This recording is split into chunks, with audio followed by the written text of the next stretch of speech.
How are you guys doing? Welcome to the Malaika Writes channel.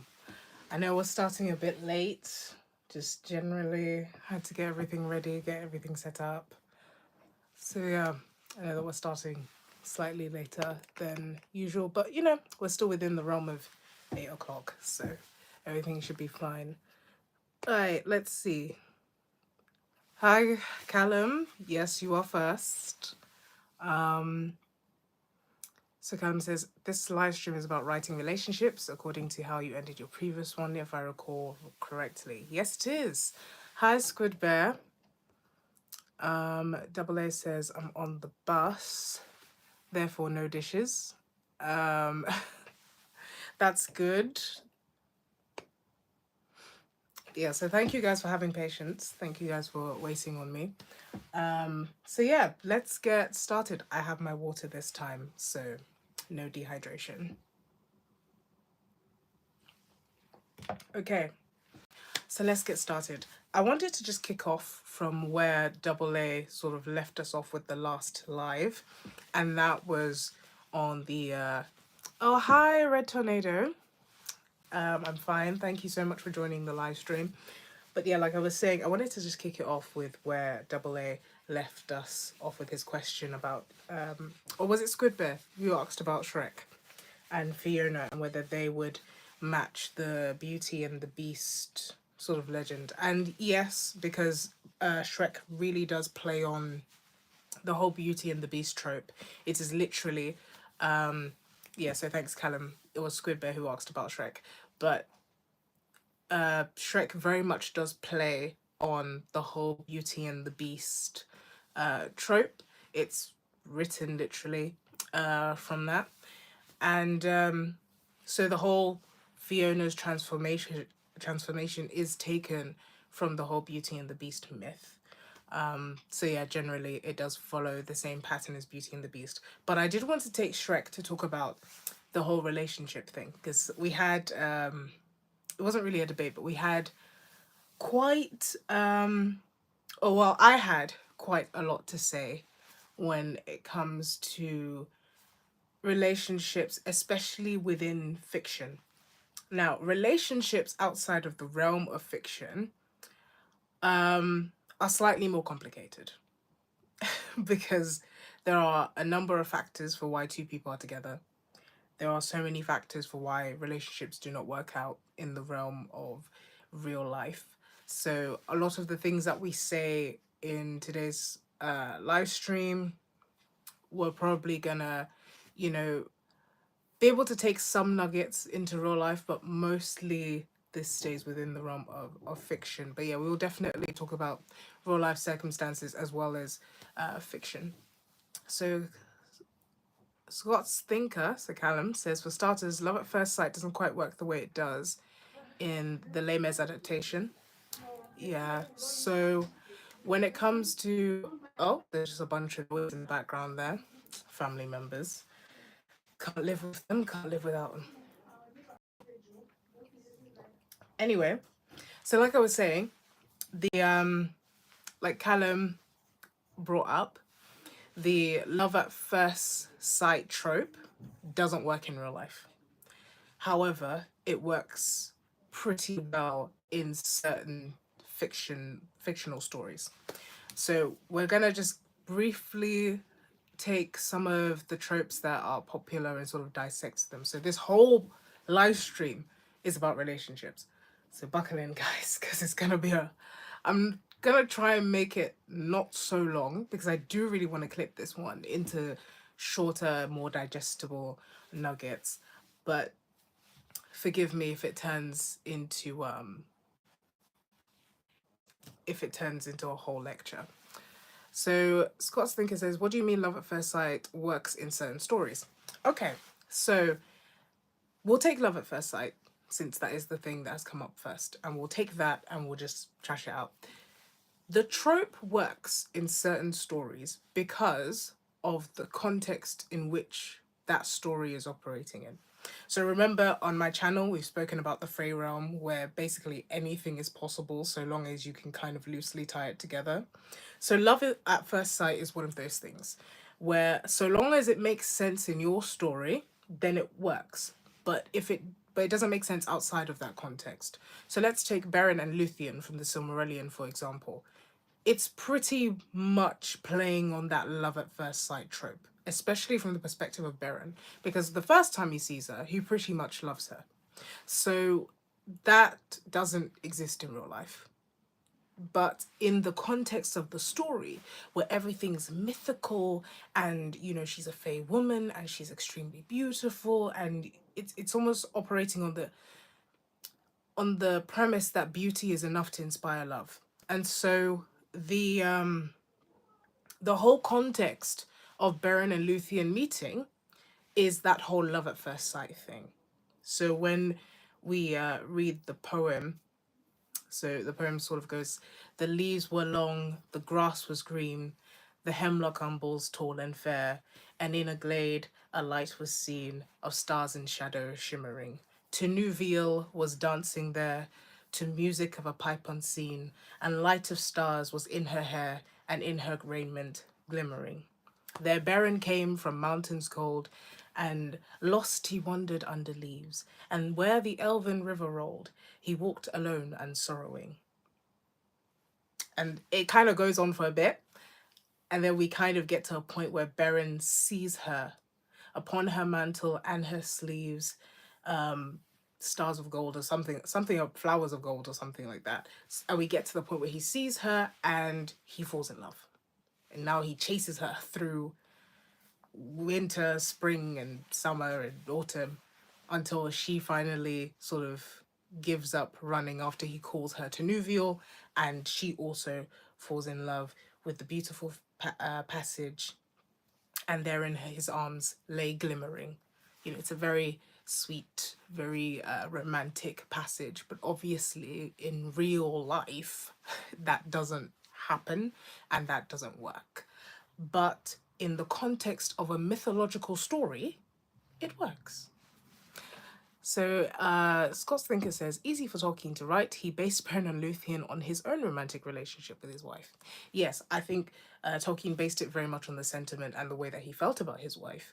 But yeah, so it's very interesting how love at first sight can work within stories. It's a romantic notion in the sense that it's sensationalist. So when we attribute things to romanticism as a movement appeals to the emotions, appeals to the senses, appeals to your sentiments. So anything that is very moving, anything that's very emotional tends to be categorized in that romantic sort of movement and genre.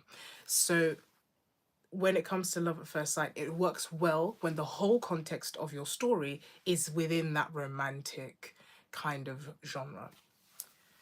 But like we were saying, in real life, doesn't happen, doesn't work. Okay, so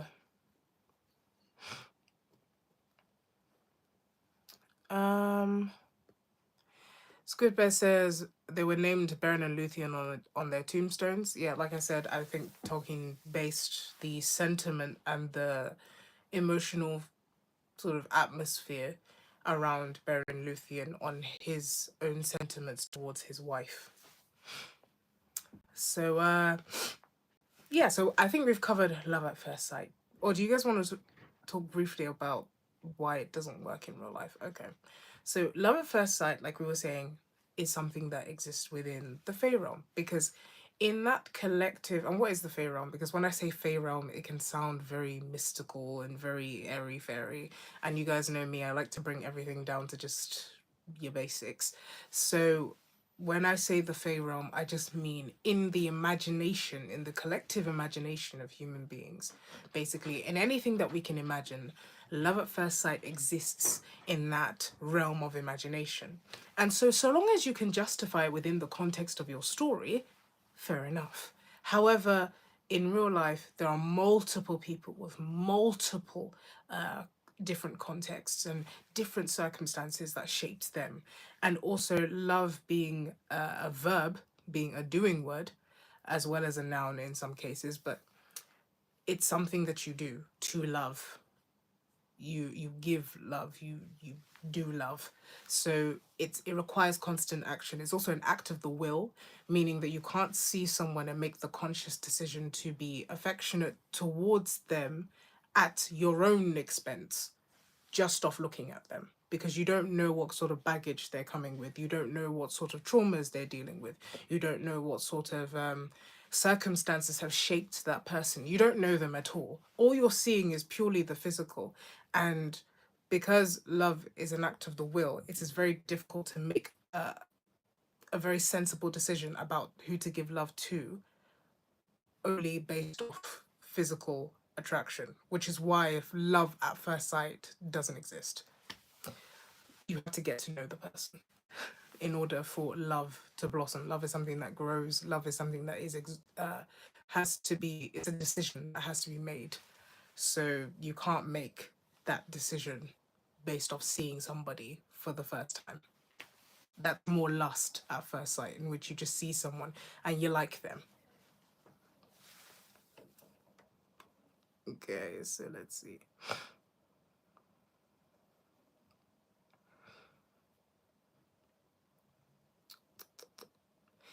If Denethor truly loved Faramir, this is Double A asking, but if Denethor really loved Faramir, then what is it that made him despise his second born son? The death of his wife? Emotions are very complex. So going on this relationship, the the relationship between father and son is, or between parent and child, because I think if we do father and son, it can get a bit complicated. Let's stick to the basics. Parent and child is always very complicated because your child is growing up and becoming their own person, which may be different. Faramir has a different sort of moral code to his father. So his father, through age and through experience and through his sort of descent into madness, his moral compass is being tilted off. And so he and Faramir morally are on two different sort of understandings. So that already is going to cause conflict between two people. Now let's bring it into the parent child comparison. The parent has authority over the child, regardless of how old the child is, simply by virtue of being the parent. And so when a child has a different moral compass to the parent, there's that friction. There's that friction of authority. Also, because Faramir doesn't live up to the image that Denethor has, there is already that friction. That we have to bring into account the fact that Denethor is descending into madness and he is being corrupted by his own experiences and by the circumstances of the time and the growing dark of the time. So that also adds another layer of complexity to their relationship. And I don't think it's that Denethor hates his son, it's that his son isn't this image and he's using this comparison between Boromir and Faramir. And so there's a lot of friction going on that has really nothing to do with hatred. It's more so just everyday frictions that are being amplified by the warlike circumstance of their time. And yes, I think the death of his wife definitely plays a part because again, it adds another layer of complexity to like a very complex relationship already. So Callum says, I suppose it depends on how grounded or how romanticized the story is. Love at first sight usually irritates me because it rejects character development. Les Mis has had a gritty setting. Okay, I think sometimes when it comes to, like, for Les Mis, for example, it has a very gritty setting, yes, but Love at First Sight can work in gritty settings because just like we didn't need to know Aragorn's tax policy, we don't necessarily need to see the conclusion to that love at first sight trope. So in the context of Les Mis, where we have like a love at first sight trope, we don't see where that leads to. In real life, when you pair off with somebody and dedicate your life to somebody that you don't know, the conclusion is usually a separation down the line. So in a story where you have a gritty setting and then you have this romance, the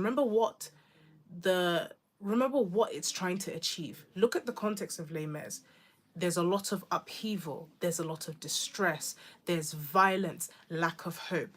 The love at first sight is there to sort of counterbalance all of that and represent hope and represent this new budding thing that is very beautiful. Because remember, love at first sight is a romantic trope. So it's supposed to bring to mind like good sentiments, good feelings. And so having it in this gritty setting, it it sort of juxtaposes all of that, all of the context, which is gritty and dark and, revolution and poverty. It offsets that and gives us a little bit of hope. So it's Victor Hugo's way of shining a little bit of a light at the end of the tunnel. That's what the trope is there to do. So it can work in fiction. It just depends on how you use it.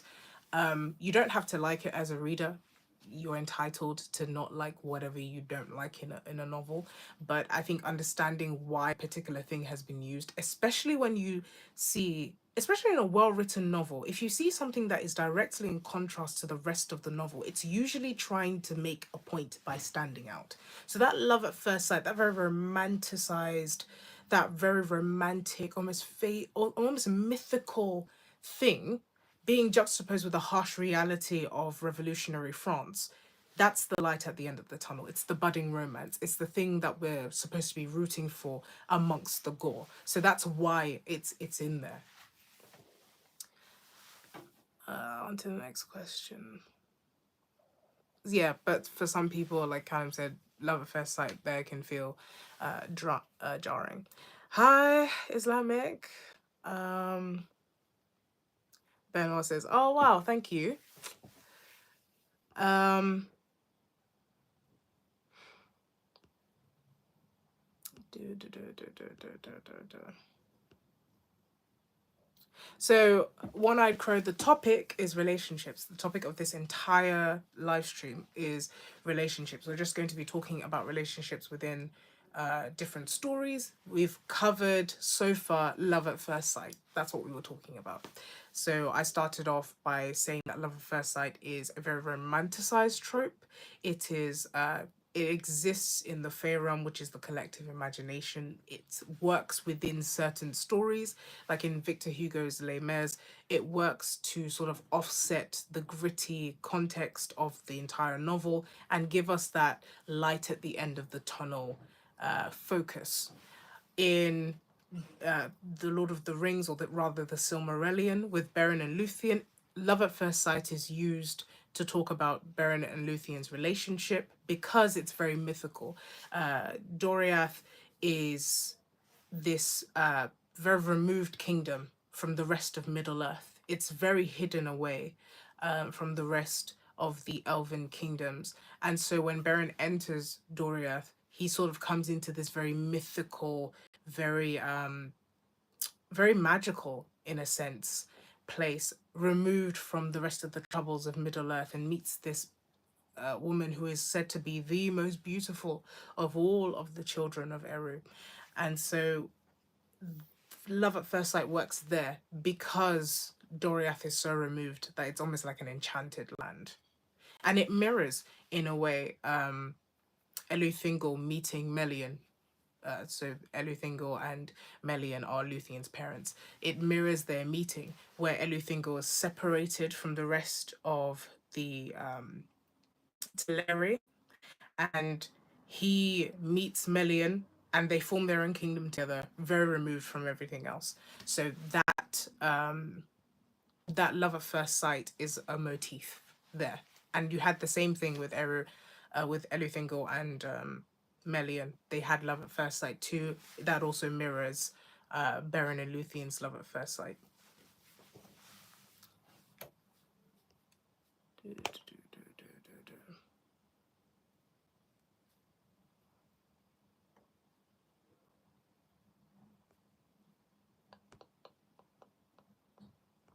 Okay, so yeah, let's get back to Shrek. So Squid Bear says, yeah, what do you think of Shrek's message that it's okay to be ugly? when usually it's something to conquer. Um, the message that it is okay to not be conventionally attractive has been around for a while, you know, looking past the surface and seeing what lies underneath. There is there's this story from the Canterbury Tales where a knight is accused of essaying or sexually assaulting a a woman, a maiden of the kingdom. He did do it, but you know, he was that was his accusation. And so he's brought before Queen Guinevere, and she says that if he can solve this riddle, then his life will be spared. And he has a few days to solve the riddle. And it's something that's very specific to women. Like, what do all women want? I think that was the question. What do all women want? And he goes around the kingdom asking various women what they want, and they all have different answers. He asks some of the men too what they want, and they all have different. He asks some of the men what do women want, and they have different answers too. Now he comes to this witch, and she gives him the answer. So he goes back, um, but obviously the witch has a price, but she doesn't tell him right at that moment. So she gives him the answer. He goes back to Queen Guinevere and her court, and he gives the answer, and he is right. I won't tell you guys what it was, but it's pretty accurate. And his life is spared. Now, the witch comes forward, and she says that she wants to be his wife. That's her prize for saving his life. That he wants to be his wife. Now, the witch is very stereotypically ugly. She's a crone. She's very crone, not crone, crone. She's a she's unappealing in every sense of the word, and she's also old. So he doesn't want to marry her, but he has no choice. He has to marry her. He gave his word as a knight, and the queen is right there too, and she enforces the marriage, so he does marry her. And she tells him something very interesting at the end of the story as they're about to consummate his marriage, and he is weeping and he can't even look at her because she's so ugly and old. Um, she tells him that because she is ugly and because she is old, she will forever be faithful. He will never have to wonder whether the other knights are secretly looking at her or whether she has been unfaithful when he's away. Because she is old and because she is ugly, she is a more desirable wife because she will forever be loyal and she will be dedicated to him.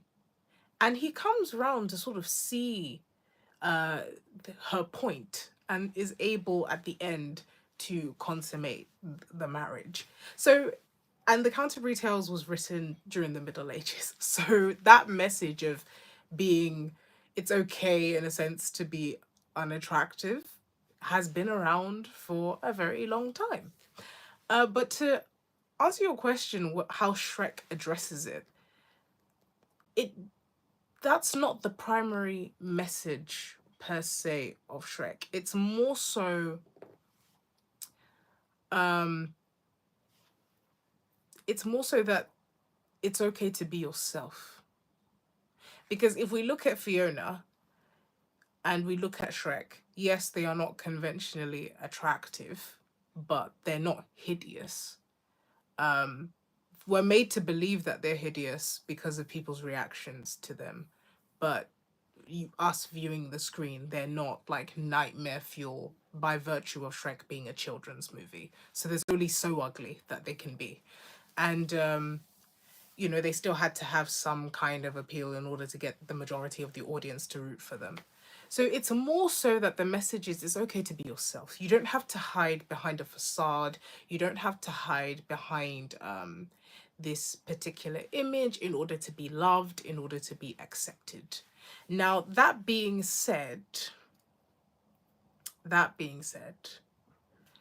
the and this is something I wanted to come to and I was sort of getting to, which is addressing double A's message of grimmer and Eowyn. And I did want to cover what Double A said earlier in the chat, which is, do I think Grimmer deserved to get the girl? And that's a very interesting way of putting it, because it seems to present a viewpoint that you somehow deserve a relationship, like you deserve to have somebody else saddle their life to you. And that's very interesting because that's very entitled, that you somehow, by being, and it speaks to this belief that by somehow being a good person, you deserve a relationship, which is not true. Um, and also, I made a point in the last live stream that it doesn't matter whether he quote unquote deserved anybody or he quote unquote was a good man of Rohan. Eowyn didn't want him. By virtue of that alone, any possibility of a relationship between the two of them is obsolete. And I gave also another sort of softball where I said that because Aragorn didn't want a relationship between him and Eowyn, that possibility is also obsolete. So it works either way. It doesn't matter whether you think you deserve it. If the other person is not willing, it's done. So that particular point is very interesting when people word things, because it gives a sort of insight into a thought, into a belief that underlines the wording of sentences. So yeah, because it's very interesting sometimes when I like read comments or when I hear people say certain things. Grimmer is presented in the text as a villainous character, no matter which way you read it. His actions are villainous, his thought patterns are villainous, his affiliations are villainous. He is a villain. So, by that logic of deserving, he doesn't deserve a thing. So, no, he shouldn't have gotten the girl. The girl didn't want him, one. He was a villain, two. And like Callum just pointed out, he's even called Wormtongue. That's not a nice thing to say about somebody. That's not a sympathetic name. That's not a name that inspires empathy in the audience. It's so that we think of him as somebody who should not be trusted. We think of he's Gandalf tells him to keep his serpent's tongue behind his teeth. A serpent is the sort of a symbol of deceit. And so we're not supposed to look at him as a favorable character. He's not supposed to get the girl. He's not supposed to have redemption, in a sense. In that sense of, oh, getting the girl, saving the day. He's not that character. So no, he didn't.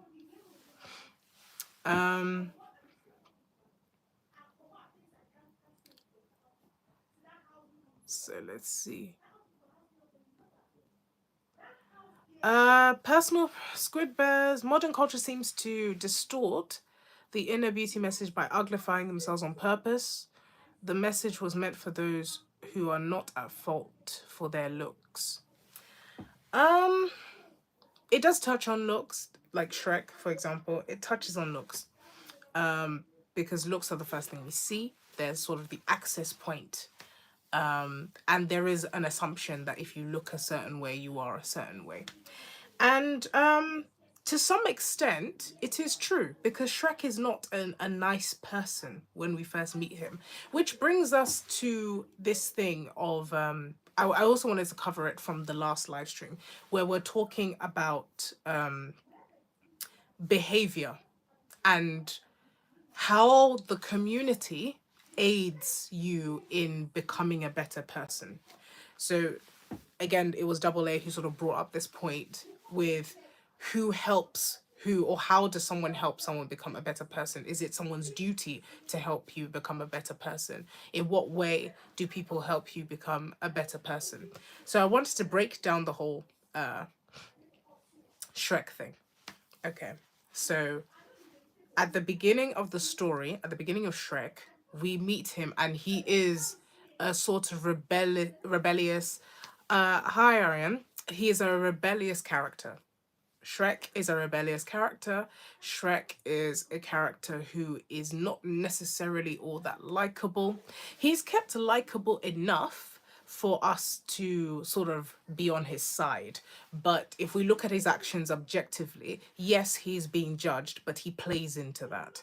He doesn't sort of make any effort to show that he is different from what everybody thinks about him. He isolates himself. Yes, his looks are against him, but his actions are also quite repulsive. And yes, like Scott Thinker said, the music even indicates his rebellion in a meta way. So yeah,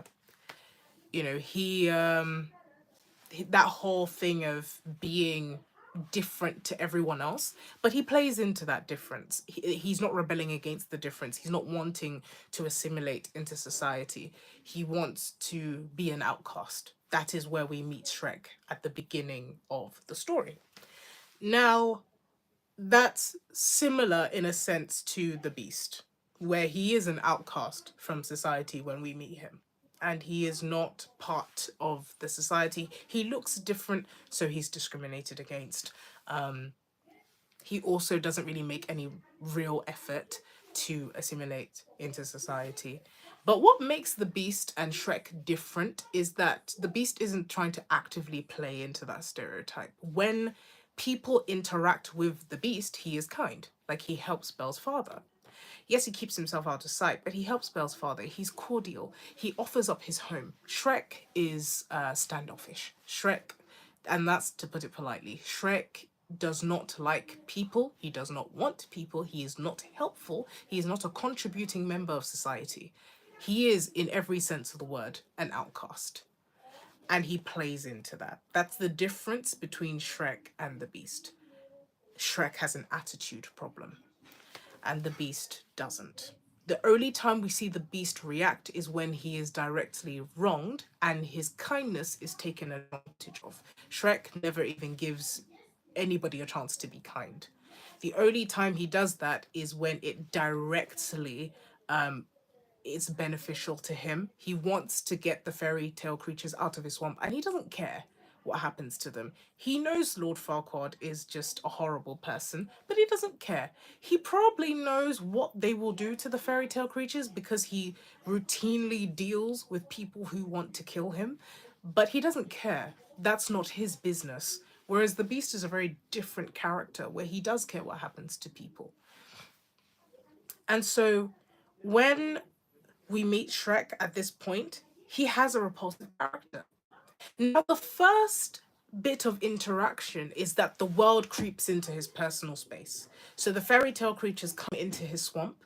They creep into his personal space. They invade his personal space. They don't let him be an outcast because the world comes to him. And that speaks to a lot of people in real life because they want to be outcast, but you live in a city, you live in a civilization, you have to interact with people, you have to obey some sort of social conduct. Like, if you're going to use the bus, there's a social conduct on the bus. If you're going to use the train, there's a social conduct on the train. And even to get through the barriers, you have to pay TFL.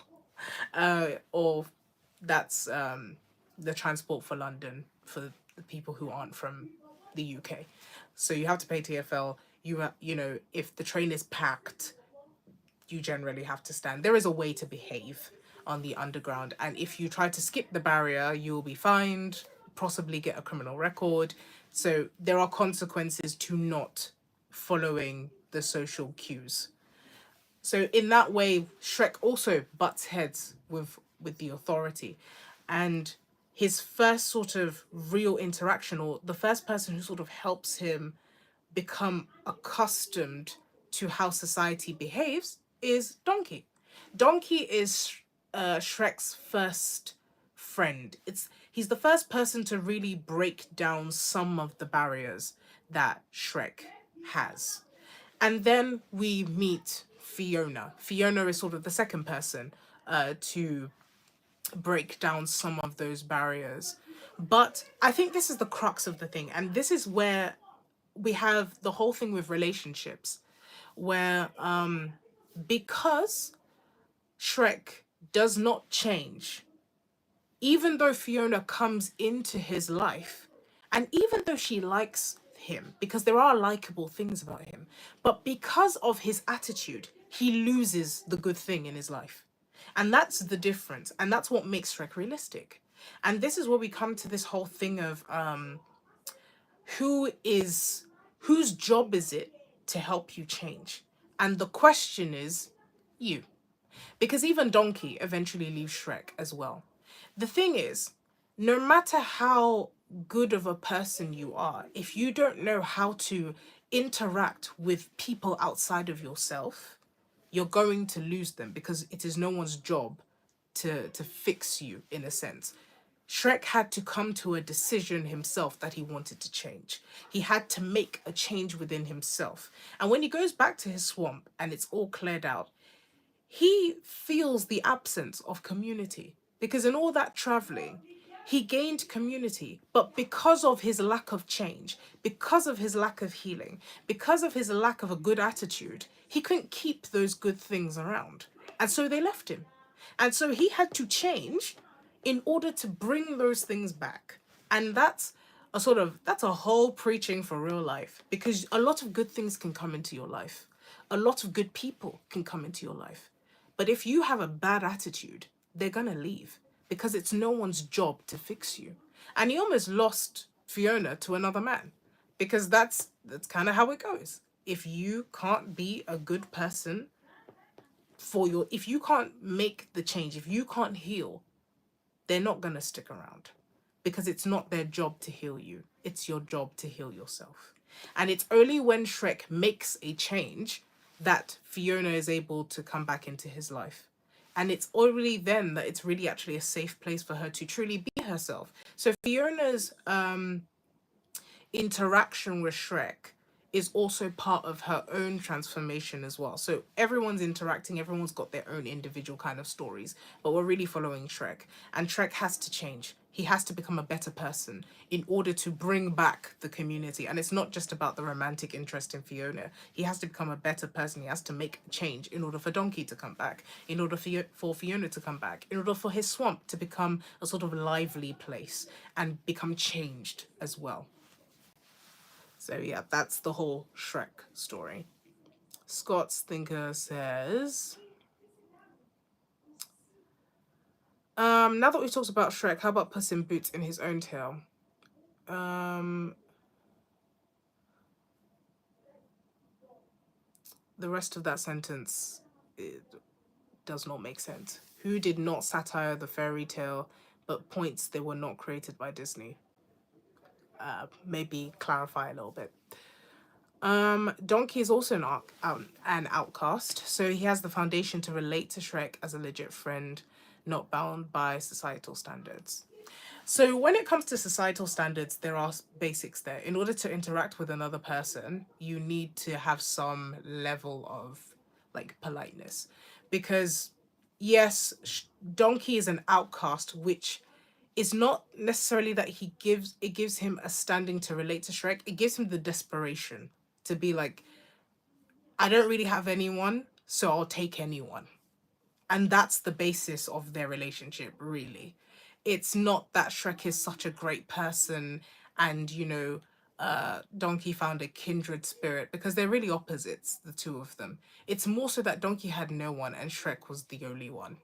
So he just stuck around and eventually got to the point where even Donkey, who was desperate, left, because Shrek's attitude was too much for even Donkey's own desperation. So there are a lot of reasons why, like I said in the beginning of the live stream, there are a lot of reasons why people come together. But in if the atmosphere, or if the foundation of the relationship is not good, it is easy for that relationship to scatter.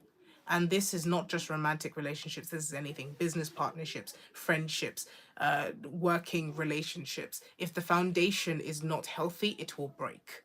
So that's really what we see with Donkey and Shrek. And it's only when Shrek has his sort of redemption that Donkey comes back into his life. No matter how annoying Shrek finds Donkey, deep down inside, Shrek knows he needs Donkey. I don't think he realizes that for a long time. And that's the thing. Shrek, the whole time, is trying to get his swamp back. He's trying to get his isolation back. He's trying to get his normal back. And it's only when he has his normal again, when he has driven everyone away, that he realizes he needs them. So he doesn't realize that for a long time. He doesn't think he needs Donkey at all for a long time until the normal is given back to him and he realizes, no, I need community.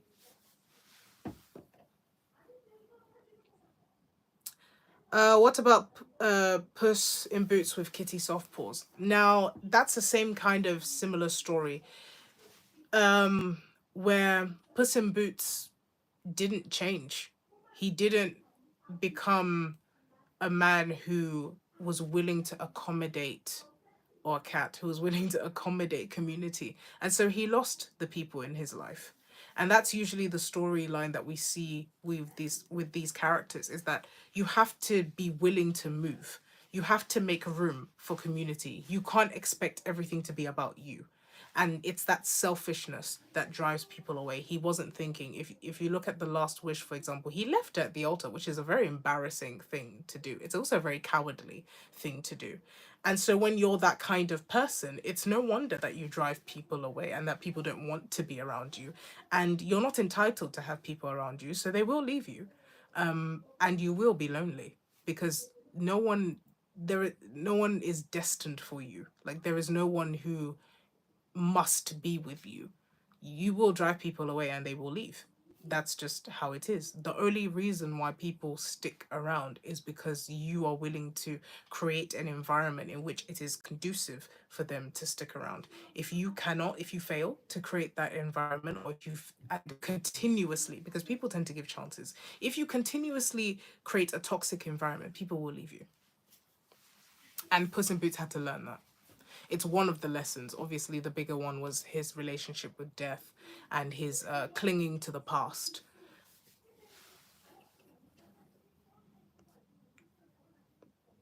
Mm-hmm.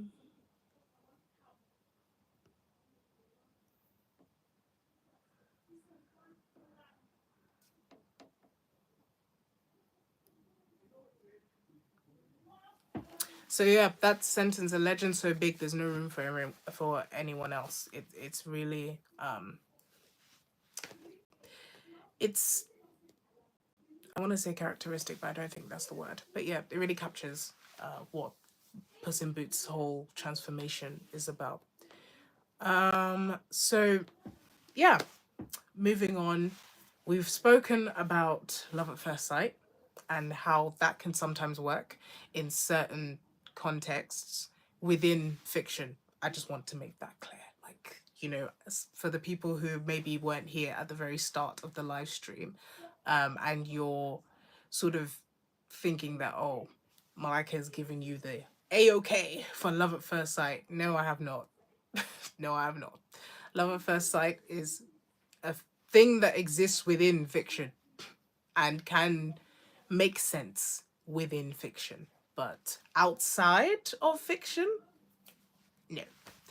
And then we've also spoken about Shrek, and how his story really is about him opening himself up and changing, because there is a misconception that just be a good enough person and you're sort of just entitled to have people around, but that's not the case. You've really got to work at relationships. You've really got to work, and the other person has to also desire a relationship, which is what we were talking about with Grimmer and Eowyn.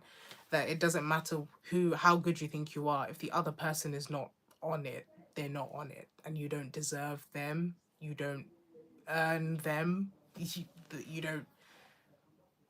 They're not. You're not entitled to them. So, yeah, there has to be that desire there. So let's look at the comments.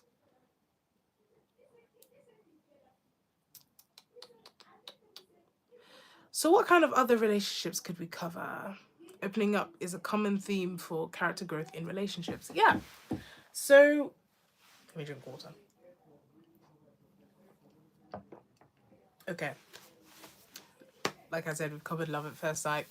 Um, I think one thing we should also cover, because this is an interesting one, is, and it links very closely to what we were just talking about, with Shrek and Fiona, and how, you know, it's not, Fiona doesn't make Shrek change. It's that Shrek realizing that he needs community that makes him change.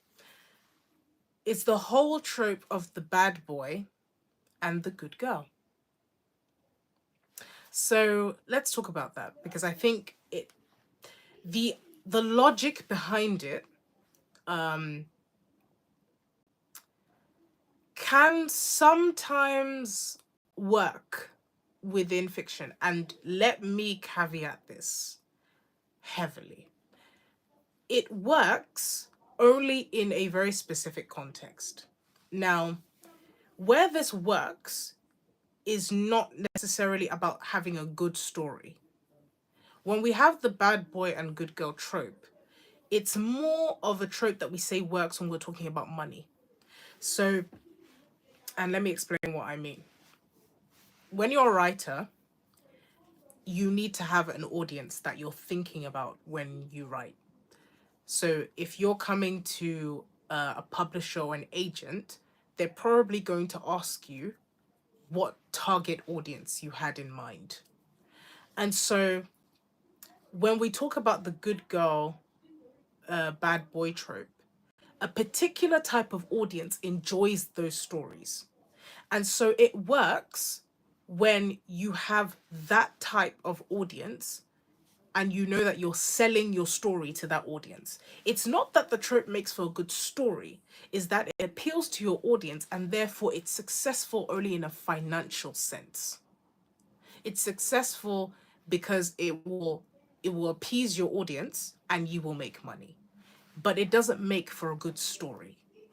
Reason being because it sends a, when we read stories that really stay with us have some kind of truth that the audience can connect to. The bad boy, good girl trope doesn't have a lick of truth in it.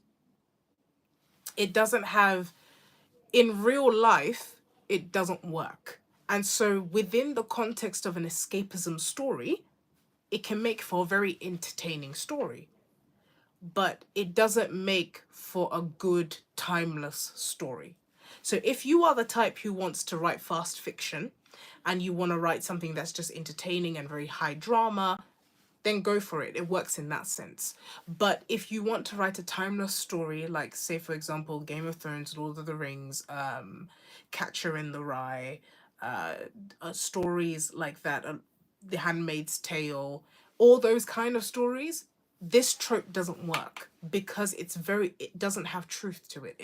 It's very superficial and it doesn't work. Callum says a common theme is that male characters close themselves not because they wanted to, but because they were heartbroken. In other words, they close themselves because they perceive they care too much.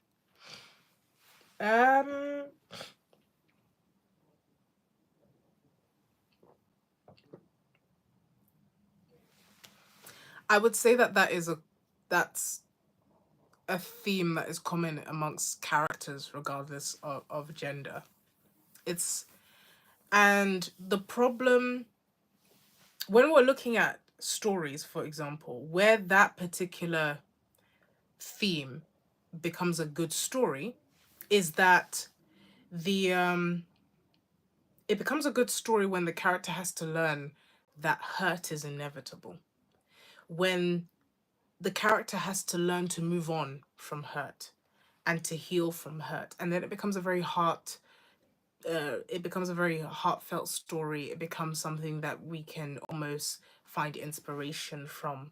But when the story instead becomes, oh, you just need the right girl, it becomes a very shallow story. Um, what do you mean by it doesn't work because those relationships always fail even in fiction? Um, what I mean by that, I presume that you're talking about the bad boy, good girl relationship, that they always fail in fiction. like I said, it's entertainment. It works as a dramatic trope. It works for entertainment. So I'm not saying that the relationship itself will work.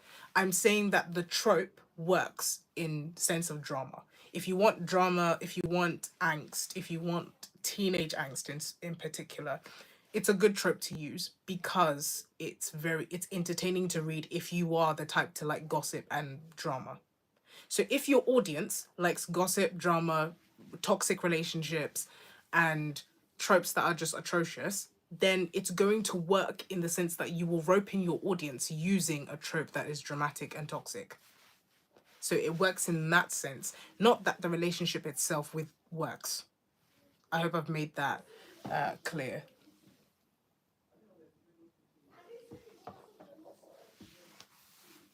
So yeah, when when that trope is used, because there are a lot of examples, when that trope is used,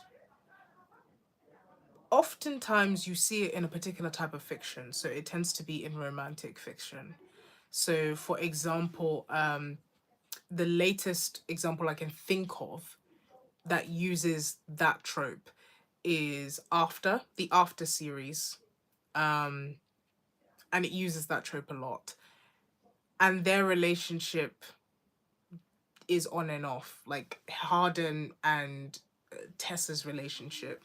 I think those are the characters' names, but yeah, Harden and Tessa, their relationship is on and off because he is that sort of bad boy and she is that sort of quote unquote good girl who's trying to heal him and trying to make him a better person. And their relationship really doesn't work. Like they are constantly together and then not together and then together and then not together. And somehow by the end of the 4-part series, or is it 5, they end up married. And all I can think is they're getting divorced at 40. They're getting divorced at 40 and it's gonna be the messiest divorce you've ever seen. In Euphoria, Maddie and Nate and Cassie and Nate, similar sort of tropes again. But it makes for very dramatic storytelling. Euphoria was a huge success. The After series was a huge success. So it works in that sense. It works in the sense of if you have a target audience who appreciates those kind of things and you use that trope, it will work. The relationship that you're writing about will not work, but the trope will work in roping in your audience. And that's what I meant by it will work.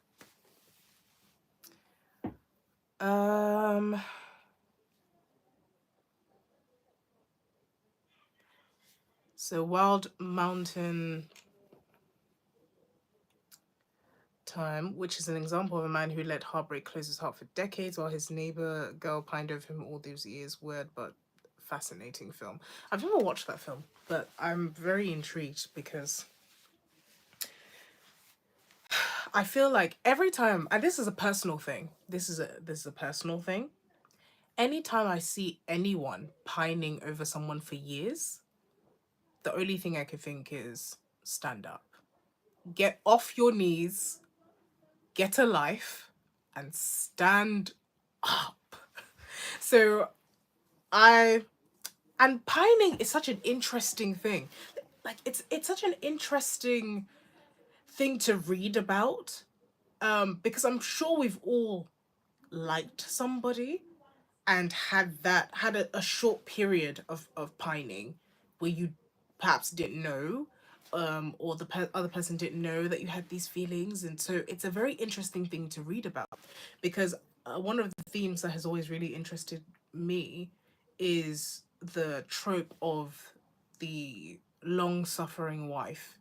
So you see this a lot in sort of sailors novels where you have a sailor who goes away to sea for a long time. You also have it in the Pirates of the Caribbean with Elizabeth Turner waiting for Will Turner for 10 years, and then that that whole that whole plot point with the two of them. So it's very interesting, that this whole pining period, and it's something that I would definitely want to look into more because I'm not sure how to to write it. And no, I'm not calling her Elizabeth Swann. She's Elizabeth Turner by the end of the series, and that's the specific point I'm talking about.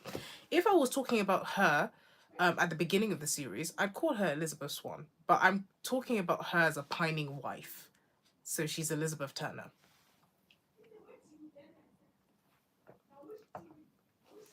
Okay. So anyway, moving on, let's cover platonic relationships. Um, so now, what platonic relationship can we cover? I feel like we always go back to the Lord of the Rings, which I don't mind because I love Lord of the Rings. But yeah, I think when it comes to platonic relationships, they're a little bit easier to write. They're a little bit easier to write because most people will have had a friend. I say that loosely. Um, yes, I have covered platonic relationships in Middle Earth before, but I say it loosely because I know that friendship is definitely something that has become a hot topic. Like if you go on social media, you have a lot of people talking about different friendships and why they don't have particular friendships because they've had bad experiences with a particular gender or type of person. So friendships are very interesting in this day and age. And there's always that question of whether men and women can be friends. Like everybody seems to want to weigh in on that one. And can men and women be friends? And is it possible? And all of that. And my general answer is yes. I have a lot of male friends. I also have a lot of female friends. So yes, you can be friends with whoever you want to be friends with, and it can be purely platonic. But in terms of story writing and male and female friendships, I think the trope to stay away from is the trope of making them both seem almost like the same character but different genders, where the two of them don't seem to have separate personalities because they're friends, or the trope of this friendship will inevitably end in a relationship, because that can be a little bit annoying, where the two characters have a great friendship, the two characters definitely seem like brother and sister, and all of a sudden we're supposed to believe that they like each other. That can be very annoying. But anyway, let's go to the comments because I can see them popping up everywhere. The entire fellowship, Bilbo and Gandalf, Merry and Eowyn, Pippin and Faramir. Yep, that's a that's a great example. The entire fellowship is a great example of friendship groups because I remember I was watching this video and it was talking about how Africans, we like to be very poetic with some of the things that we say. And one of the quotes was, for every 12, there's Judas, which is hilarious. And that's kind of how the fellowship was. There was a Judas amongst them in Boromir. It wasn't that Boromir was destined to betray the group. It's just that there was a weak link in the group, and it's realistic because often the when you have a large group, not everybody is known, not everybody's intentions are known, not everybody's motives are known.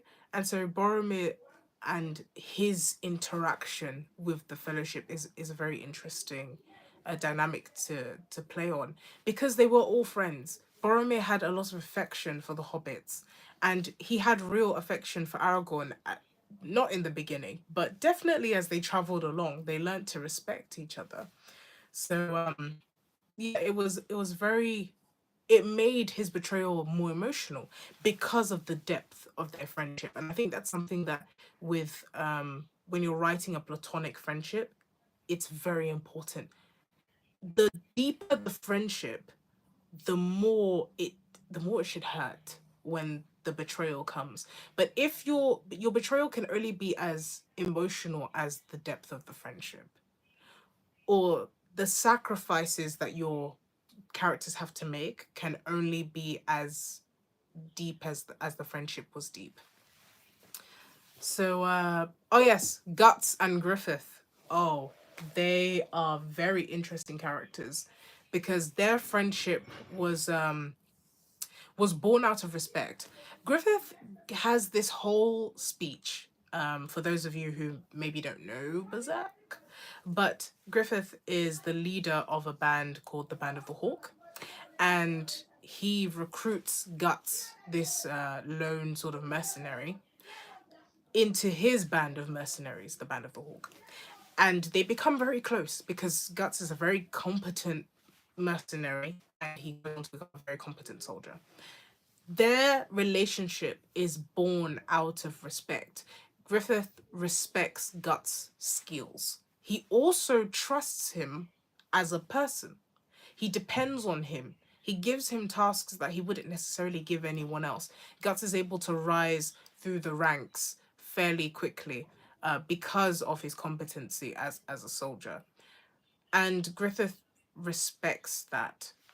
Now, during this speech that Griffith gives, he sort of calls into question for Guts whether Griffith actually sees him as a friend. And that serves as the catalyst for this event that everybody in the chat is calling the eclipse. Now, the eclipse is this huge sacrifice where Griffith makes a decision, a monumental decision, about whether to betray his comrades or to go after his dream full throttle. And it reminds me almost of Maedros, because I did a video a while back about Maedros and the ends justifying the means, which is the goal sort of justifying whatever you have to do to get to the goal.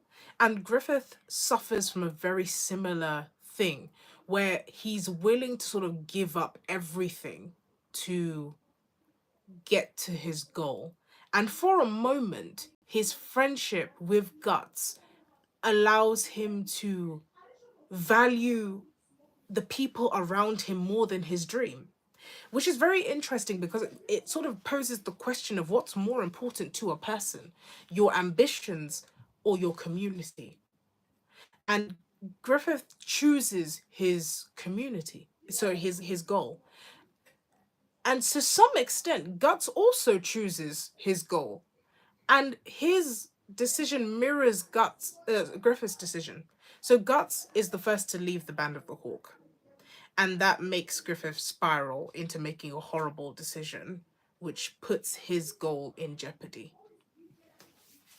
And so when Guts goes away on his own and sort of forsakes his newfound family in pursuit of a goal, one that he himself is not even clear on, but in pursuit of a goal, he ends up realizing that the community was more important, that it would have been better for him to stick with the people who loved him and the people who he had come to form a family with than to pursue this dream, which is very interesting. I know I've been saying this a lot, but as I'm talking, it's just revelation is just coming because I'm looking at even the wording.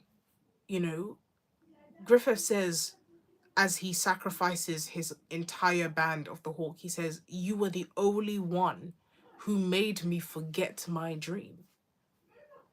And it's sort of interesting because a dream is something that is fed by your imagination. It's your imagination taking bits and pieces of your real life and sort of just jumbling them up in your brain.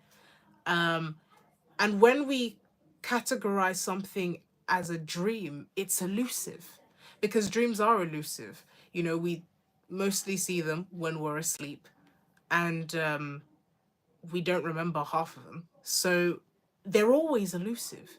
And so Griffith gives up the tangible for the intangible.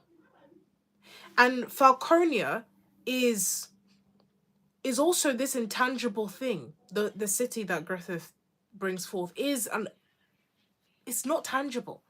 All the monsters that um Guts faces, it's intangible. Griffith for a while is also intangible until he's reborn through uh the egg of actualization.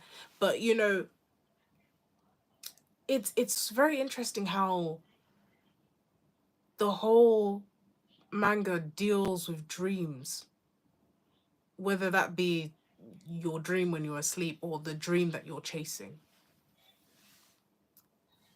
Right. But yeah, that was a bunch of spoilers, guys. So, but definitely go and check out Berserk, because even if I were to spoil the entire thing for you, it still wouldn't do the series justice. You would still find yourself shocked, moved, and confused when you read it on your own, even if I were to tell you every single detail, which would take us way too long. Um,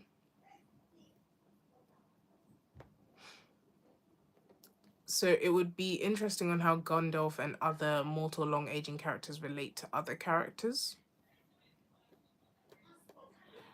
Callum says another relationship of clashing ideologies, I think, is Vash the Stampede and Wolfwood, both born through wanting peace and justice, and they both clash on whether villains should live or die.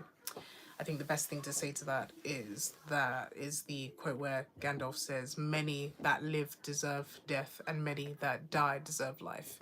Can you give it to them? No. So do not be eager to deal out death and judgment.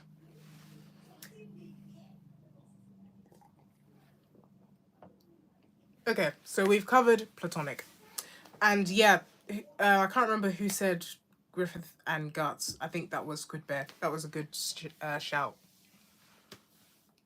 That was a very good shout, because Guts and thank you, thank you. I do try to memorize. I'm actually very terrible at memorizing things. I don't know if you guys noticed from my butchered rendition of the Beren and Luthien poem, but yeah, I generally try. All right, now we've covered platonic relationships. We're gonna go back to probably my least favorite genre, which is romance. If you've been on this channel long enough, you know that romance and we're not friends. I wouldn't say I'm the least romantic person I know, but I'm definitely not up there. So I'm definitely on that list of just not romantic people. So yeah, we're gonna go back to romance, and we're gonna talk about another trope, and I think this is one that works. So Callum mentioned earlier character development. I think when done well, romance is a good, or the romantic genre, or the romantic movement, because again, romance doesn't only exist within the romantic genre.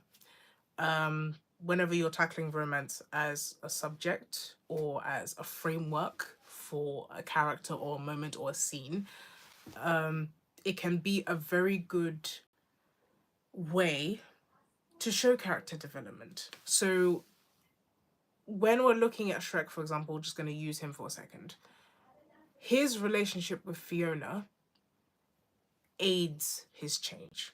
Having somebody who is a better person than him, and I say that Fiona is a better person than Shrek because she's nicer, she is more polite, she is more friendly, she exhibits more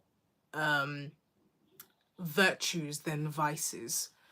So in that sense, she's a better person. So when a better person comes into his life, he likes that about her. It softens him to an extent. However, what is good about their story is that just having a good person is in his life is not enough to make him change, because change is an active decision that results in action. It's is a so active decision, meaning you continuously make the decision and it should result in action. And that is, again, another thing about romance that can be very annoying, is that people will say, oh, I will change. But there is no action that follows that. And so it's useless. So when we look at Shrek as a character, yes, Fiona comes into his life and it's great. But she is not enough to change him, because she's not equipped to change him. No other person is equipped to change you but you. And so he makes a decision, he follows through with action, and he gains his friends, he gains a new normal, he gains a community.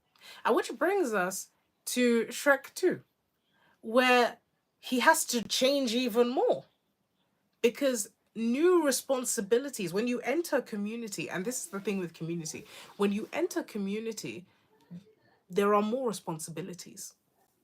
So you don't just get the girl and get the friends and a new normal. The new people in your life come with new things and new responsibilities. So for Shrek, part of that, I'm not sure whether it's the second or third movie, but part of that comes with being a father. Part of that comes with ascending to the throne, even though he does have to eventually look for someone else to take the throne. But, you know, he does have to, for some time, learn new responsibility or assume new responsibilities, you know, and even though he doesn't eventually end up on the throne, he does take on the new role of the father. So people come with things, people come with responsibility. And as I've spoken about, thanks, Squid Bear, as I've spoken about in on my channel before, the male archetypal story is the journey to assuming responsibility, because male characters, their default setting is often to avoid responsibility. It's often to run away from responsibility, to reject responsibility. Whereas the female character is very quick to pick up responsibility that is not necessarily hers to pick up. And it's sort of the letting go and flowering. So when it comes to Squidward says, I think next you should discuss the fourth with the loss of love. Oh yeah, that's the one where Rumpelstiltskin. Is that the fourth one? Because I can't remember how many Shrek movies there are and what order they come in. It's been years since I watched them. The fact I even remember this much to talk about it, I'm impressed with my own memory. But thanks, Callum. But yeah, where was I? Yeah, so the male archetypal story is usually to run away from responsibility. And so the whole male journey is learning to assume responsibility. And we see that with Shrek as well.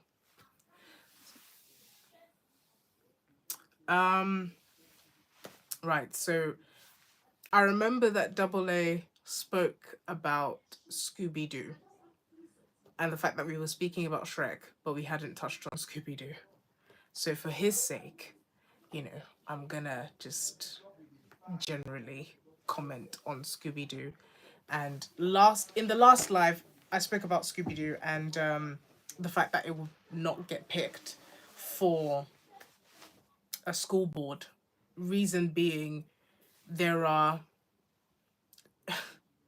there are a lot of novels that get vetted for schools, and Scooby Doo would not pass the criteria for what could be studied in school, because again, books have to match a number of criteria, because there's a mark scheme that the students have to write their tests according to, and so they Scooby-Doo is not hitting all of the points on the mark scheme in order to make it onto the school module board. So yeah, that was what we said last live stream. But yeah, we're not in school, so let's briefly just discuss Scooby-Doo, particularly the Fred and Daphne's relationship, because we are talking about relationships today. So let's talk about Fred and Daphne. Fred and Daphne was always an interesting one for me, because I always was puzzled by the seeming romance between them. I know that in real life, the live action actors are, I think they're married or something like that. But the characters themselves, there was very little chemistry between Fred and Daphne, other than the fact that they were both the quote unquote attractive ones in the group. Fred's chin was way too big, but I mean, they were quote unquote the attractive ones in the group. And so it was assumed that they would get together. And in later adaptations of Scooby Doo, especially Mystery Inc., the two of them are sort of a couple, but they don't, there's no chemistry between the two of them. And it says something a lot about how sometimes looks become the prerequisite for a relationship to blossom. And in stories like The Silmarillion, where all Beren needed to see of Luthien was her beauty in order to decide that this was going to be the mother of his child. But in a different context, in a different story like Scooby Doo, it's not enough. And I think that's really explored in Mystery Inc., because Daphne has this great song with the Hex Girls called Trap of Love. I was obsessed with that song. I'm not going to sing it, but it was great. And she sort of lays down the law of, like, you've got to change. You've got to be a different person if I'm going to be with you. You, by virtue of you just being Fred and being the sort of leader of the group, and us sort of being the automatic couple, doesn't mean I'm going to be with you. Which, it interestingly enough, is the message of the Barbie movie, which no one, and I don't want to make this a gender thing, but men didn't seem to get that was the message, that it's a relationship between Barbie and Ken didn't make sense given their personalities. If you watch the series version, or if you watch the Barbie movies, the animated movies, Ken is a different guy every movie. Like, he's a brunette one movie, a blonde one movie. His name is Tristan one movie. He's a different guy. Whereas Barbie looks the same in every single movie because she's the same person, but Ken could just be whoever. So the whole thing with Ken, the whole and this is what I was saying in the last live, that the Barbie movie was made into a controversy that it didn't need to be made, because a lot of people didn't understand how Barbie was marketed to children as a doll. They didn't understand the significance of Barbie, and they didn't understand the way that we played with Barbie dolls as children. And so when it was translated to screen, a lot of men in particular didn't really understand what was going on, but we, the women, were like, yeah, makes sense. But so, like I was saying, Barbie was always the one, and Ken was whoever. Like, there was 350 Kens, and it didn't matter because he was an extra. So it didn't matter. He was just an extra. He didn't have a life. He didn't have a person. He was a name that fitted any male that they marketed with that particular Barbie. So when we come to the live action, to the Barbie movie, for example, Ken's redemption is that he gets to be a person. he gets to be like Barbie in the sense that he gets to be an individual and not just Ken, like a name. You know, he gets to be his own person. He gets to choose. Because Barbie was everything. Barbie was an astronaut. She was a banker. She was a doctor. She was a marine biologist. She was a fashionista. She was a model. Like, she was everything, and she got to be everything. And in every movie, she was a princess. She was Rapunzel. She was whoever. But Ken was always just a name that got attached to any male figure that he needed to be. So the point of the movie is not that, oh, people are better off on their own, which is a very popular YouTuber that I absolutely love, and probably most of my subscribers will know him, but I'm not going to say his name. Um, the take he came away with was that, you know, the movie was trying to preach that everyone is sort of better on their own, but that was not the point of the movie. The point of the movie is that Barbie becomes real in that sense, and Ken becomes his own person. And their relationship, which was never a fully actualized relationship, he was always an extra in her life. Like, he was never a person of significance. Now he is a person of significance. Them ending up together would not have been the proper conclusion. It wouldn't have been a good conclusion, because he would simply go back to being a Ken doll.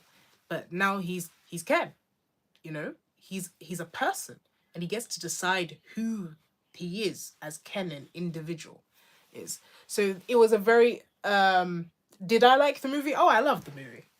Guys, I loved the movie. Would I go back and like see it again in cinemas? No. But I enjoyed the movie. It was a laugh. You know, we all wore pink. We got dressed up. We bought like very Barbie-esque outfits. Um, got my nails done and everything. Ton of makeup. And then we went and saw the movie, and it was a great time. So I think, and this is the thing, this is the reason why I wouldn't go and see it in cinemas again, because the movie on its own, it's an experience. It has to be part of an experience.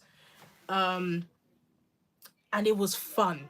The movie was marketed as, here's something you played with as a kid, and here's how you played with it, and we're gonna put that on screen. And so watching it, my friends and I, we were like, oh my god, I did the same thing to my Barbie.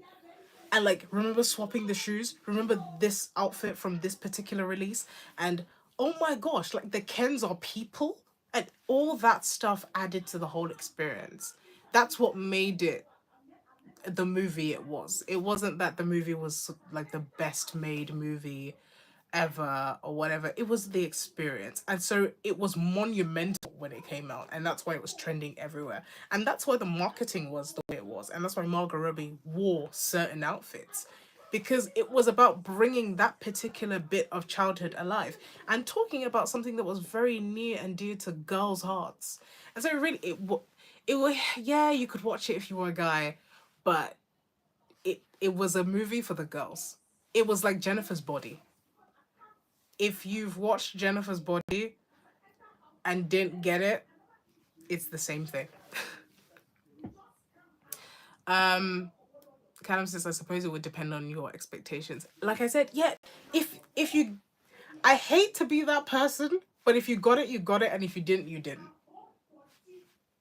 Which is terrible for a movie review, because it's supposed to be a movie, but it did what it needed to do. There were some parts of the movie that I was like, okay, yeah, I get it. Great.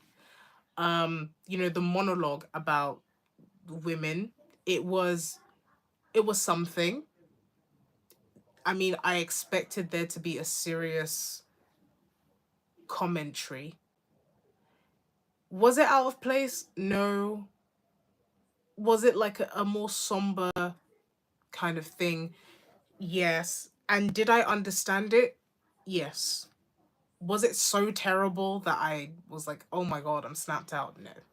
So the movie was an experience. The movie did what it needed to do. I don't think they could have made a movie about Barbie, because it's one thing to make a movie about a doll. Like Life Size with Tara Banks is another great movie. I loved that movie. That movie was great. And she played like a Barbie type thing. The whole like premise of the movie is that a doll comes to life. I think Lindsay Lohan was the kid in the movie. Her doll comes to life and sort of repairs the father-daughter relationship before she becomes a doll again. And so that whole movie was so great growing up. And so it was either going to be that, or it was going to be what the Barbie movie was, which is just how did we play with Barbies and put that on screen and make it a whole experience. And from the marketing and from the press tour, I knew that it was going to be, this is how you played with Barbies. Just from what Margot Robbie was wearing, I knew that this was just going to be, how did we play with Barbies? And that was going to be it. So what was Barbie's arc? Okay, so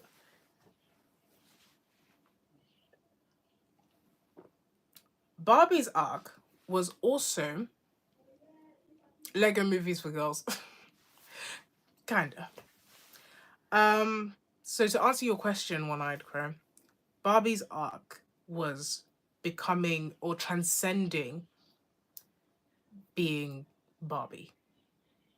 So her individual arc had more to do with sort of maturing into a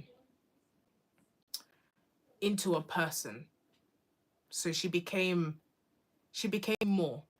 So if you look at the history of Barbie, I can't believe I'm even saying this sentence. If you look at the history of Barbie, but if you look at the history of Barbie, she's been everything and she's done everything and she's always been perfect.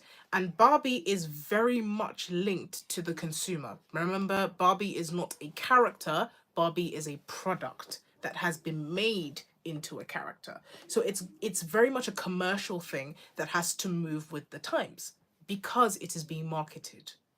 So Barbie has had to evolve. She's had to become something else. Margot Robbie plays prototype Barbie. She plays the Barbie. The other Barbies are like the different releases. So we've got Pregnant Barbie, which was a weird release. We've also got the different Barbies that are different races. Those are more recent releases to also broaden the audience and to reflect the TV show.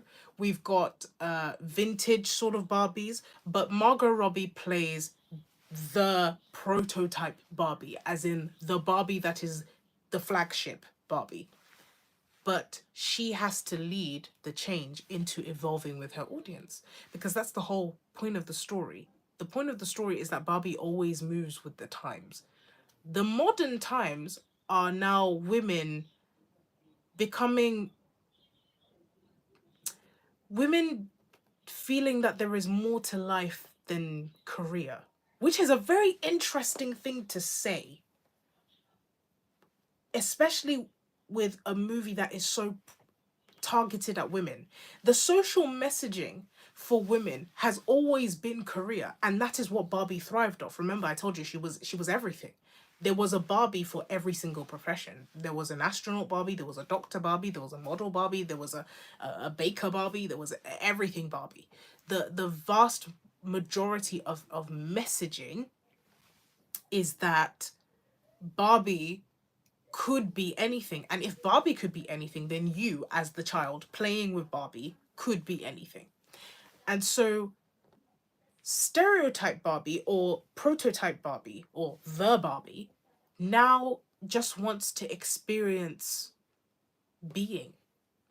She wants to experience finding her own path, being normal, not being the high powered Barbie that is perfect and can do everything, but just being, because if you've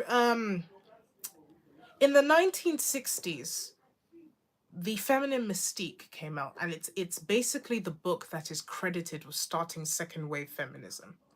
And it speaks about the need for women to have careers. And so that's why with second wave feminism, there was a big push for women to just leave the house, because there are a lot of stories about women being depressed at home, having failing marriages, experiencing like hardships at home where they were not actualized. Because remember, can't believe I'm saying this, but women are humans, and humans need active work. We need to be working and using our capabilities and our potential. And so cleaning the kitchen is not making use of your potential. So women were wasting away at home, and that was affecting their mental health, and that was affecting their marriages. So the feminine mystique says, well, women need to be out there, they need to be using their skills, they need to be doing things. And yes, we can discuss how accurate the feminine mystique is, because it's very targeted at white middle class women, and it doesn't really take into account working class women who are already in the workplace and were still experiencing difficulties. It doesn't take into account non-Western countries, and it doesn't take into account a lot of things. But the general message is true, is that people need to be using their potential. People need to reach their potential. And being stuck at home, basically doing nothing once your children are in school, after you've cleaned the kitchen, is like, it becomes mind numbing. Imagine doing that for 5 years. That's your only task for 5 years. You're going to feel it. So you need change. You need to be using your brain. You need to be using your potential. You need to be creative. And so, and you need to pursue something that makes you feel like your life is useful. So what she said exactly was that women need useful work that contributes to society. That was what women need, just like that's what men need. So people need to be working. And so Barbie came up in that time where you need a career was really pushed at women. So the revolutionary thing, and what Barbie's arc is, to answer your question, One Eyed Crow, is that she gets to slow down. Barbie is no longer this perfect go-getter, career woman, can do no wrong, is always right. She's flawed. You know, the movie makes a whole point that Margot Robbie is not the actress you use if you want to make this point, but jokes aside, she is allowed to live a more slower paced life. She's not quite going all the way back to being a 1950s housewife, even though we've already discussed on this channel that that archetype doesn't really exist. But you know, just for simplicity's sake, she's not going all the way back to this mythical housewife of the 1950s, but she's not this high powered CEO either that was pushed, especially in the 60s, 70s, 80s, and you know, that that was the push in that time. So that's her arc, is that she's sort of choosing this middle. She's coming into the middle, and she's experiencing life. And it's not these two extremes. She's trying to find a middle. And because Barbie reflects the times, she's reflecting the social messaging of the time, where women are have been told you need a career, you shouldn't want a relationship, men are trash, da da da da. And they're beginning to realize that not all of that is true. There's some truth in it, you know, like you do need work, and you know, a relationship shouldn't be the be all and end all of your life, but wanting these things is not bad. You know, you don't have to slave your life away in an office to have meaning. You can have meaning outside of your job, outside of your career, outside of your degree. And that's the message of Barbie. And that's what's often overlooked. Now, we can discuss how well the movie passes along that message, particularly to an audience that maybe didn't play with Barbie or didn't get Barbie when they were young. But that is the message. And that is what made the movie the hallmark that it is. So yeah, I hope I've explained the Barbie movie to you guys. I loved that movie. I enjoyed it so much. Maybe it's because I was with people that I love and we all just got dressed up and it was great. So the whole experience was so great. Maybe that's why I loved it even more. But I also was able to get what the director was trying to say. Like I understood the message of the story. Um, because of my background as a Barbie kid. So yeah, we're gonna finish off the live stream, but I just want to go through the comments a little bit and see what you guys have been saying because I have been talking for a while. Um, I think the implied romance is expanded in more recent shows like Scooby Doo Mystery Incorporated. Yeah, with Daphne and Fred. Yeah, I think there was in the beginning, especially, there was just implied that they were going to end up together simply by being attractive people. But, as modern audiences have required more from their TV shows and more in depth explanation for things, and as people have become more socially aware, two attractive people doesn't automatically signal relationship, and we just kind of want more as the audience of Scooby-Doo has sort of grown up a bit and become a little bit more complex. Yeah, those things have the show has also tried to address certain things in order to mature with its audience. You said genres work in their own romanticized context. Wouldn't that mean that you ought to allow a romanticization of the romance genre? um I do to some extent.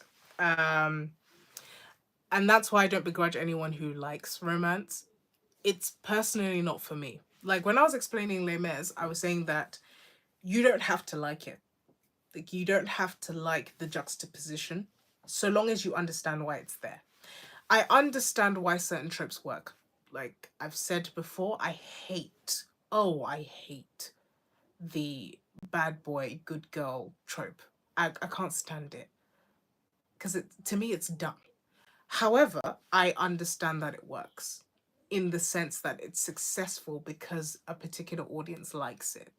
So it doesn't matter whether I don't like it or not. Is it bringing that writer money? Yes, then it works in that sense. Now, does it work in real life? No. Does the relationship work even within the context of the text? No. But as a trope of bringing drama, it works. So I can understand that. So yes, I do understand why certain things are done. I just don't necessarily have to like them. Vast majority of men and women critique the recent Barbie movie for having men be suppressed and dismissed with no compromise for balance in the end. The movie was rated 12 here in the UK. Yeah, I think. Can I just be honest? I think a lot of people jumped on the bandwagon of just hating the Barbie movie. I saw a lot of grifters, people who their reason for hating the Barbie movie wasn't even solid. It was just what they heard on other people's videos and they ran with it. And that, to some extent, is what happens on YouTube and on social media a lot. People don't have their own opinions. They run with whatever sounds similar to what they feel and they run with it without even stopping to question, why do I believe this? Even my videos, everything I say is from my perspective. If you disagree, you are welcome to disagree. I will bring evidence for why I disagree with something or why I agree with something, but you don't have to agree. If you do, because you see my point and you're like, yeah, I see your point, then fine. But have your own opinions. Like, why do you dislike it that much? Is that really what it was saying, or are you just being biased? Not everything that makes you uncomfortable is bad. Not everything that makes you uncomfortable or isn't targeted at you is bad. Like there are movies that are clearly not targeted at me, but I don't automatically assume that they're terrible movies or just go off what one person has said or few people have said. What I found with a lot of the critique of the Barbie movie was just very shallow reading of the Barbie movie. It's not the most philosophical movie. It's not like it's Ibn Khaldun that we're reading here. He's a great historian, by the way. You guys should read him. But it's not Ibn Khaldun. So it doesn't require the most brain thinking, but sometimes the takes that I read were just blatant misreading of what the director was trying to say. Sometimes I would listen to a critique and be like, but that's obviously not what it was trying to say. That was obviously not the point. But you've chosen to see it that way.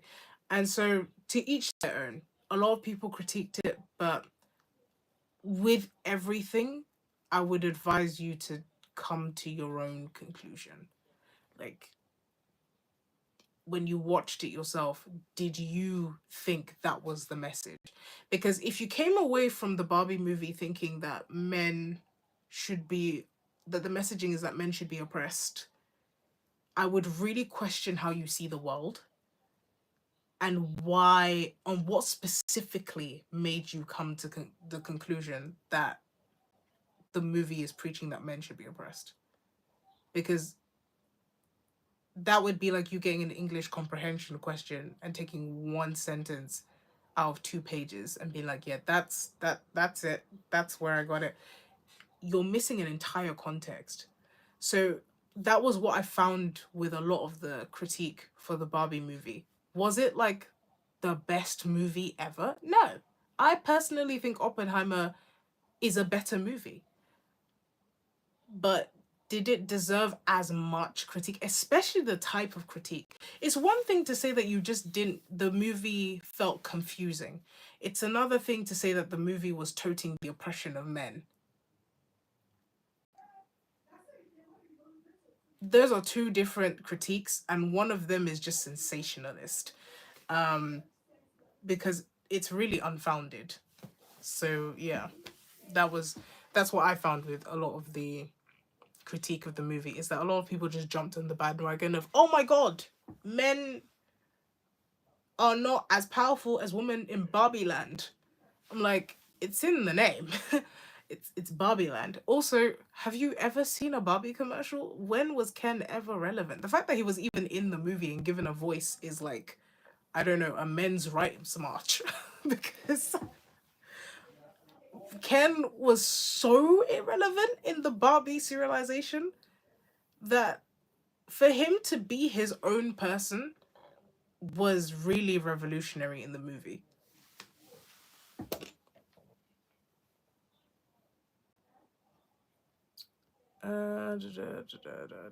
But yeah, I've answered all the questions. And so yeah, I'm gonna end the live stream. We have covered a little bit. Like, we've covered a little bit.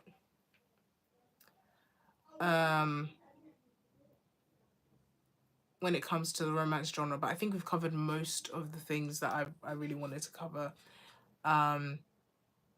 So yeah, I'm gonna clip up this live stream to the bits that I think most people will probably want to hear, which is the vast amount of the first half, which is where we really spoke about romance and things like that. So yeah. Callum asks, did the Barbie director make the same points you made? I think I haven't really watched any interviews where she's talked, because again, I was more concerned with what Margot Robbie was wearing and the fashion of it all than interviews. And also, I was just busy at the time, so yeah. But just based on how the story is going and the bits and pieces I picked up, that was relatively what she was going for. And just not really reading into it, because the movie wasn't complex. It was kind of obvious about what they were going for. You know, that would be my one critique of the movie, is that it was very on the nose with some of its messaging. Like, it wasn't subtle in any way sometimes with its messaging, which I think there is something to be said about subtlety. So, but again, Barbie, it's a Barbie movie, you know? It's not it's a Barbie movie. So I'm not expecting I'm not expecting the world from it. I'm expecting a good time from it. It's nostalgia and it's a movie about a doll. So I think the level of hate it got was unnecessary. It was so unnecessary. It was like, chill. It's a movie about a doll that your sister or your daughter or your like friend played with. That's it. And the messaging about men in the Barbie movie has to be viewed in the context of the fact that it's a movie about a doll that was very marketed at girls. And so men in Barbie world were always at the periphery of the world. They were never the focus. Barbie's relationship with Ken was never important. He was, but Ken was an accessory. He was like Barbie's handbag. So he was never important. And so naturally going into the movie, the Kens were never going to be important. They were always going to be side pieces in the story. The fact that at the end of the story, they become more important is definitely a step up. And remember, even at the end of the movie where they're kind of forced out of parliament and then there's a discussion about whether they can vote, and things like that, it's still Barbie land. It's not the real world, you know. So it's still Barbie. So they've gone back to the way things were, but there is still a little bit of change. And the person who has to herald that change is stereotype, prototype Barbie, which is why she's the first one to make a real significant change. And the rest of Barbie land will follow because she's the prototype. So we can't see that dramatic of a change by the end of the movie because prototype Barbie hasn't yet become human and transitioned with her audience. But yeah, okay. Perhaps the reoccurring messaging, perhaps the reoccurring work messaging in other media made people more prone to critiquing the Barbie movie setup of expectations, if you will. Yeah, I think sometimes because there's a lot of buzz in the air, like Callum said, with the woke messaging, sometimes it's not woke messaging. Sometimes it's not actually woke messaging. It's just a character. It's just a movie. But people come into it with an expectation of what it will be. And so they read it in a way that it's not written that way. The Barbie movie was a classic case of that, where before I watched the movie, I had an expectation of what the movie would be like. And then I sat in the movie and realized half of the YouTube videos I'd watched about what the movie would be like were not in any way accurate. And some of them left me wondering whether they'd watched the movie at all. So it's very easy to be swayed. I think that was a lesson for me, because at that point when I watched the Barbie movie, I hadn't watched any movies in a while. And I'd come to rely on certain people on YouTube to help me form my opinion. And so with the Barbie movie, where my friends and I had a whole event set up around it because we were going to go out and watch it and everything like that. Maybe because I had that whole event, I knew I was going to watch the movie. And so I did my normal routine of going onto YouTube and watching the few people I trust with movie reviews, and I watched theirs. And then I sat down and watched the movie, and I realized it made me even think about previous movies that I had trusted their opinion on. And it made me go, I maybe have to watch those movies because this one sounds nothing like what you've just said. And a lot of people jump onto the hate bandwagon. I even saw it with the Rings of Power. Yes, I'm one of the people who will tell you plain as day that the Rings of Power is not a good series. But some of the things that people were harping on about with the Rings of Power were not that big of a problem. Disa is not the worst character on the Rings of Power. Yet on every single thumbnail, her warped face is all you can see to make people click on the video. That starts to like make me look at you sideways. If the part of the series that is not even that bad is the only thing you can harp on about, I'm sorry, it's gonna make me look at you like, what's really your agenda here? And what is your audience really like? But yeah, that's a side note. But anyway, sometimes I think the word woke messaging can be overused and it gets tiring because it's like, are we having a proper conversation? Or are we just using straw men to dismiss things that we are uncomfortable with?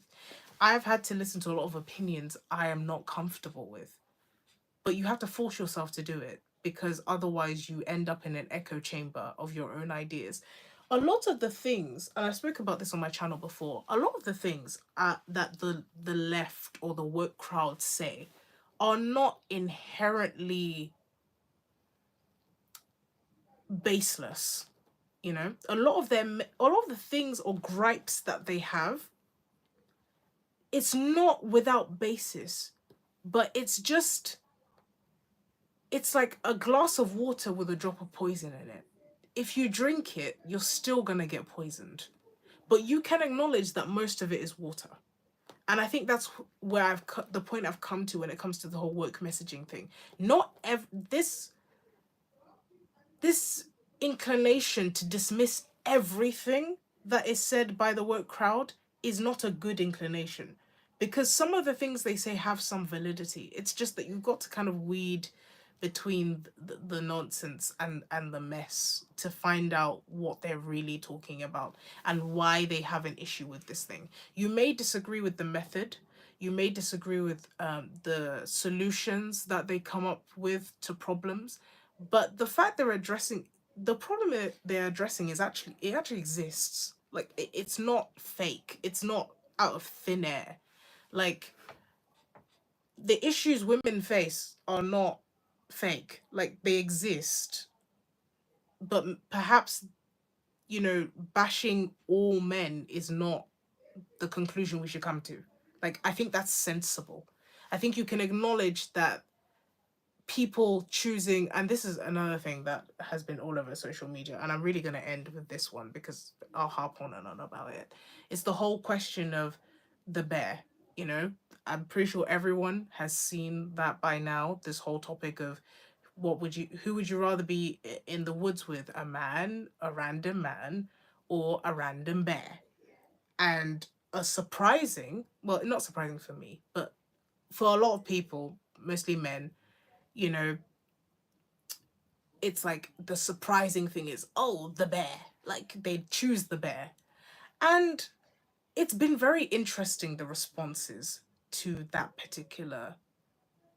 It's been interesting, the responses to that question. Because a lot of people are acting as if they don't know why women have chosen the bear. As if one day women all woke up and said, you know what? Yeah, the bear. Out of nowhere, out of a vacuum. Let's not pretend that the statistics don't exist. Let's not pretend that femicide doesn't exist. Let's not pretend that domestic violence overwhelmingly affects women. Let's not pretend that out of the victims of SA, most of them will be women and most of the perpetrators will be men. So let's not pretend that these things don't exist. Is the solution to be like all men? No. Any logical person will come to the conclusion that that is not the solution. But to pretend that the problem doesn't exist because your ego is hurt is, again, nonsensical to me. And when you label that woke or just the woke crowd, it's like you're missing the point.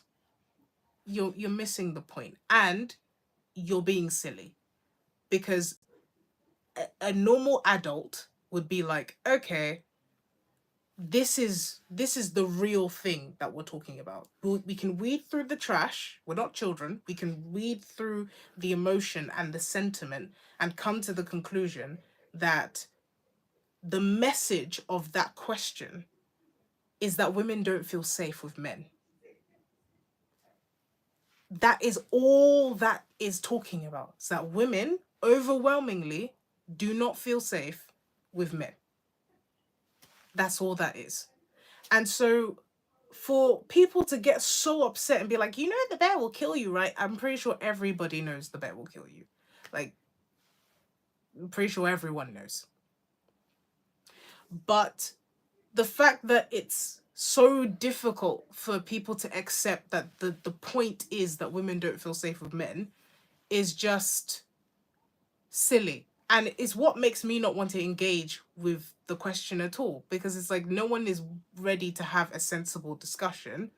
So there's just no point.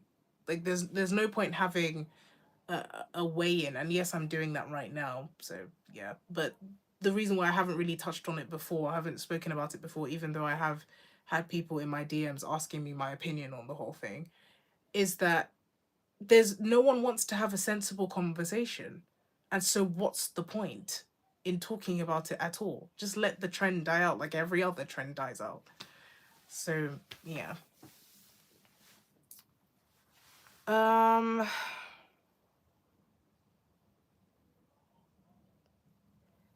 but yeah. Anyway, wish we could have ended on a happier note. Oh, the internet. What a glorious invention. But yeah, thank you guys for watching this live stream. It's carried on a lot longer than I intended, but I will clip it up because I know that it can be, it's long to watch an entire live stream. So I will clip this up into little bits so that you guys can just go to wherever you want to go. I might not timestamp the whole live stream, but I will clip it up into shorter videos so that you guys can watch it. Maybe go back to parts that you wanted to hear about. Some people asked questions about Shrek, so maybe I'll do like a clip of the Shrek part so that you guys can go back there. But thank you so much for watching the live stream. Thank you so much for just your support, guys. It means a lot. And thank you for coming on here and talking with me, because that's why I like live streams. We get to talk. I get to see your live responses. I get to interact with you directly. And you guys also get an insight into how I think on the spot. Because with a scripted video, it's kind of like you're seeing my very doctored thoughts. But with a live stream, it's pretty much on the spot. So yeah, thanks guys so much. I hope you have a lovely evening. It's nighttime for me right now, and generally the family needs to go to sleep. So thank you so much, and I hope you have a lovely evening. Bye guys.